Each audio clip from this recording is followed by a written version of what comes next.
Word Mafia. Hello, Internet. Welcome to another episode of Jesse's Corner. I'm Jesse. Here's the corner. Today we're going to be talking about The Mummy. Real quick, non-spoiler thing. It's fine. It's fine. It's fine. Honestly, if it's a choice between this and Wonder Woman, I'd say go Wonder Woman. But it's fine. It was interesting. So, if you're interested in the movie at all, I say check it out. Or, honestly, you could probably wait to rent it or stream it or whatever. But, it is fine. I recommend go seeing it. Alright, now that non-spoiler thing's out, let's start. I'm gonna talk about the movie a bit. I usually don't do spoiler talks, but I feel like I want to for this movie. Growing up, I loved the Universal Monster movies. The Universal Monster movies. Anyway, particularly the Wolfman. I'm a big fan of the original Wolfman. I loved that its sequel was Wolfman vs. Frankenstein. I thought, oh, it's so cool. It's like a crossover, but it's the sequel to both movies. That's weird. And I think that kind of planted in my mind a love for crossovers going forward for the rest of my life. And it is the first cinematic universe, so it makes sense why Universal wants to bring it back. And they're starting with The Mummy. This is the third Mummy remake that I'm aware of. I never saw the original. I did see the Brendan Fraser ones, and I saw this one.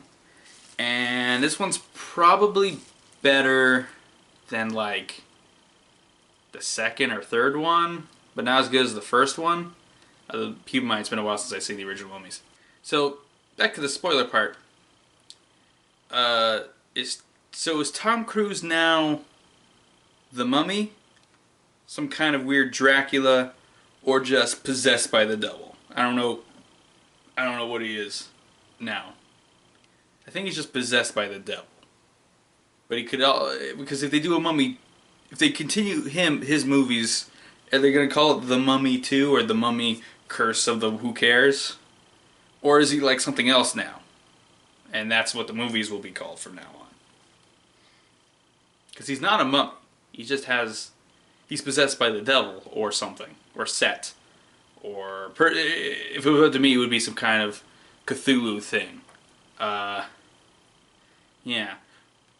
When it was going on, I thought he's going to become Dracula somehow. Like, this is how you become Dracula. I don't think so, though. Maybe that's what happened. It could be. If they wanted to, they could make Tom Cruise Dracula, I guess.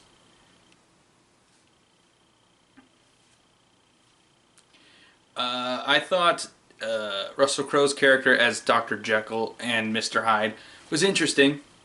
I don't know why he's in charge of everything, though, if this happens from time to time. Like, the whole organization seems kind of bad at their job. Like, their leader is schizophrenic. With superpowers. Their plan was to let the devil possess him. Let Set possess him. And destroy, like, they couldn't even destroy the mummy. Like, how are they going to destroy the source of all evil? I don't know, their plan was... But to be fair, the Tom Cruise character himself was like, this is a stupid plan. That's your plan? It's not a good plan. So yeah, it's kind of... The fact that the movie ends where he's able to bring anyone back to life is also a little... It's complicated, because if he were to join a monster superhero team, what could stop any of them ever? Now, if he were to become the villain of the team, that would be, I guess, interesting. But he seems too powerful to be an ally or a member of the team. I've often thought about how Universal can use its monsters in a shared universe or a team. And, I don't know. I like they're going with Bride of Frankenstein over Frankenstein, supposedly. I don't know why they're doing Hunchback of Notre Dame. The Phantom of the Opera could be interesting. as I said before, my favorite of the Universal Monster movies is to this day, the Wolfman. I even like the remake they did a few years ago, but I love the original so much. Now,